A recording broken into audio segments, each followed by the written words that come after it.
এই দিনও কি দেখা লাগবো? জিম্বাবুর সাথে হোয়াইট হাউসের দ্বার প্রান্তে কি একটা অবস্থা! এটা কোন ধরনের খেলা? একটা টেস্ট আমরা হারলাম, পাত্তাই পেলাম না জিম্বাবুর সাথে। মানে 140-42 রান আমরা করতে পারলাম না সবাই মিলে। ওইখানে 25 রানের ব্যবধানে খেলা হারলাম। যাই হোক, সবাই আশা করে রাখছি দ্বিতীয় ওয়ানডেটা অন্তত আমরা কামব্যাক করবো, কামব্যাক করে সিরিজটা জিতে নিব। যাই হয়েছে হয়েছে, ভুলে যাবো। কিন্তু এটা কোনো কথা? জিম্বাবুর সাথে আমরা হারবো, এভাবে হারবো?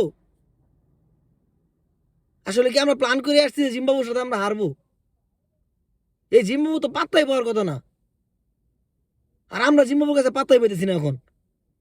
বলাররা ভাই কি ফাইজলামি করতেছেন আপনারা? প্রতিটা খেলার মধ্যেই শেষের দিকে বলারদের হাতে মার খাইতেছেন।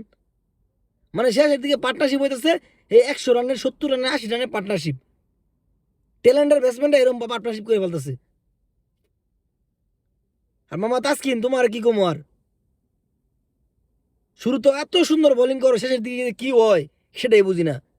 মনে হয় শেষের দিকে তুমি বলই ফলাইতে পারো না।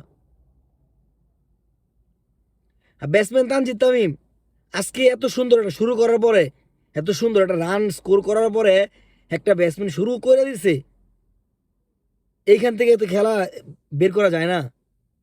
এই বাজে ব্যাটিং এখানে, এভাবে মানুষ আউট হয়? ইন্টারন্যাশনাল একটা প্লেয়ার এভাবে আউট হলে খুব বাজে লাগে। এটা একটা ক্রাইম বলা চলে। কি ক্রস ক্রস মারতে আছে আজব! মনে হয় যে আজকে নতুন আসছে ক্রিকেটে, এত সুন্দর একটা রান স্কোর করে আসছে। সে কি উইকেটটা বিলাই দিল, একটা ক্রস মেরে দিল, মন চাইলো মেরে দিল। তাও হৃদয় এত সুন্দর শুরু, এই খেলাটা দূরে দূরে একটু বল খায়া, তারপরেও এই সুন্দরভাবে রানটা করতেছিল। একটু সময় নিছে, তাতে কোনো সমস্যা নাই। নুরুল হাসান সোহানের সাথে এত সুন্দর একটা পার্টনারশিপ, উইকেটটা বিলাই দিয়ে আসলো। মন চাইলো উইকেট দিয়ে বললো। দেখতেছে এটা বড় উইকেট, বড় একটা মাঠ, এখানে ছক্কা মারা যাইতেছে না, বড় বাউন্ডারি মারতে গেলে আউট হইতেছে। বাবা সিঙ্গেল নিয়ে না রে ভাই, সিঙ্গেলটা কি ভুলে গেছি নাকি? পাগল বানাই দিব সিঙ্গেল নিয়ে। তামসা শুরু করছে খেলার মধ্যে। তারপরেও একটা আশা ছিল যে আচ্ছা যাই হোক, নুরুল হাসান সোহান আজকে শুরুটা ভালো করছে। যদিও সে আসলে দলের একটা দলের প্লেয়ার না, অতিরিক্ত প্লেয়ার। রিটন দাস ঢুকলে সে দলের সুযোগই পাইবে না। তো আজকে সুযোগ পাইছে, মাম্মা রান্না করছো, খেলাটা শেষ করতে পারছো না। মন চাইলো একটা হুক মারে দিলাম, এদিকে বাউন্ডারিতে ক্যাচ। জানো যে বাউন্ডারিটা বড়, পার হইব না, আমার থাকতে হইব। রান লাগে 49 বলে 41 রান, এরকম রান হইলো। এই রান আমার করতে যে আমার খেলা শেষ করে দিতে হইব।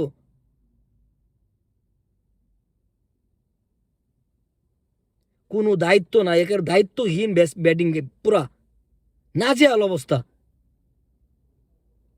ফিল্ডিংয়ে ব্যান কোরআনের একটা ক্যাচ মিস করে দিলেন, একটা ক্যাচ মিস করে দিলেন, পোলা সেঞ্চুরি মারলো। শেষের দিকে বিধ্বংসী ব্যাটিং করলো ওরা। কোনো অজুহাত চলে এভাবে খেলা হারে হারে যায়?